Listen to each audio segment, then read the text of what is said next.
The equipment you carry determines what you can do on a mission as much as your role, origin, influences, and perks. So grab your G.I. Joe role-playing game rulebook, turn to Chapter 8, Equipment, and get ready to gear up.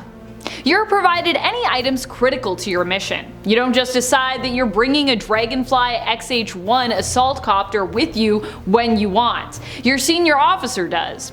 The same goes for specific equipment your mission calls for, like a parachute for a halo drop. But everything else, you get to choose. Instead of asking you to keep track of your character's personal arsenal, the G.I. Joe role-playing game gives you access to the weapons, battle dress, upgrades, and kits in the G.I. Joe Armory. Weapons include anything you'll use to damage the enemy in combat. They're described broadly by type, so revolvers and handguns both count as the pistol type.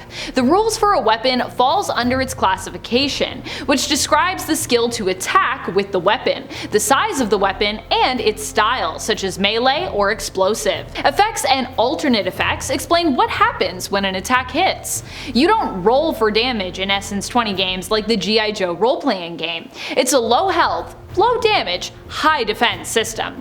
Dealing 1 damage is always significant. Dealing 2 damage, which a few weapons do, is substantial. Finally, weapons have traits. Some traits have additional rules, but all traits can tie into other rules. For example, commandos are trained in silent weapons. Therefore, a commando can requisition any weapon with the silent trait, regardless of type or classification. Battle dress is anything you wear into combat, whether that's fatigues or armor. Like weapons, battle dress have a type, classification, effect, traits, and availability. These impact who can wear what battle dress and how easily you can access it. Battle dress traits are important to remember because they indicate what weapons overcome the armor. Armor piercing overcomes deflective battle dress. Anti-tank overcomes plating. And electromagnetic gets upshift 3 against computerized. Weapons and battle dress can both be upgraded. Upgrades and effects modify rules and personalize your gear.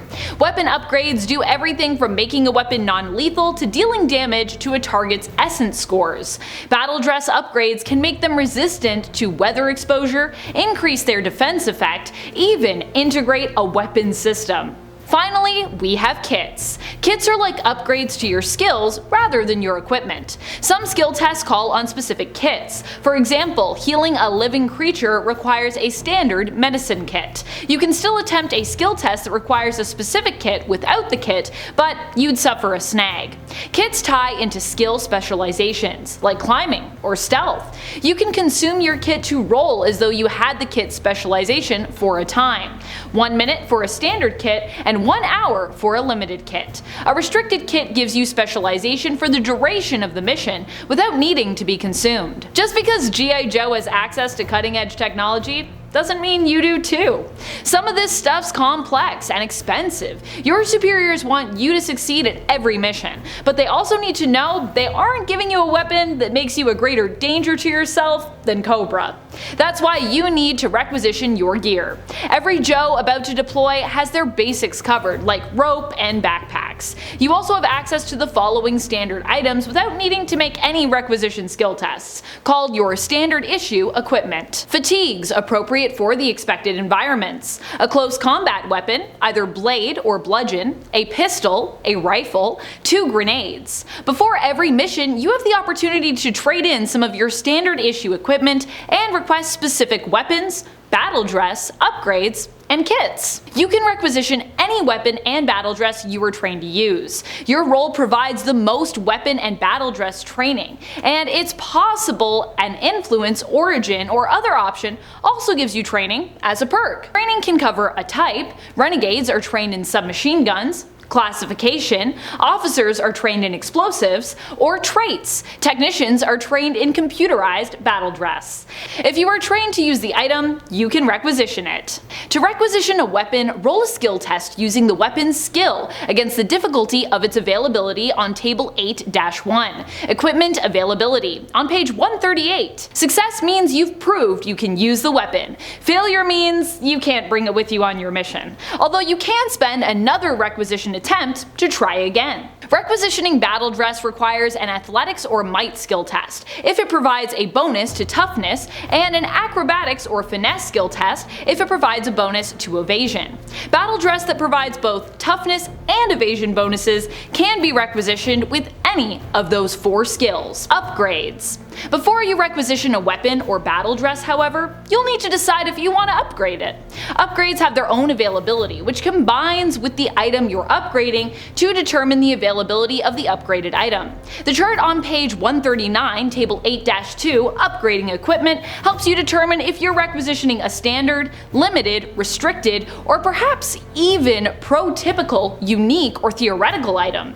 Each upgrade you requisition counts against your requisition budget. That means if you have a requisition budget of 3 attempts per player character and you try to requisition a weapon with 2 weapon upgrades, you're using all 3 of your requisition attempts on one item. If an upgrade modifies an item in any way, that means it now lines up with your training. You can requisition it. If an upgrade modifies an item in a way that means it now lines up with your training, you can requisition it.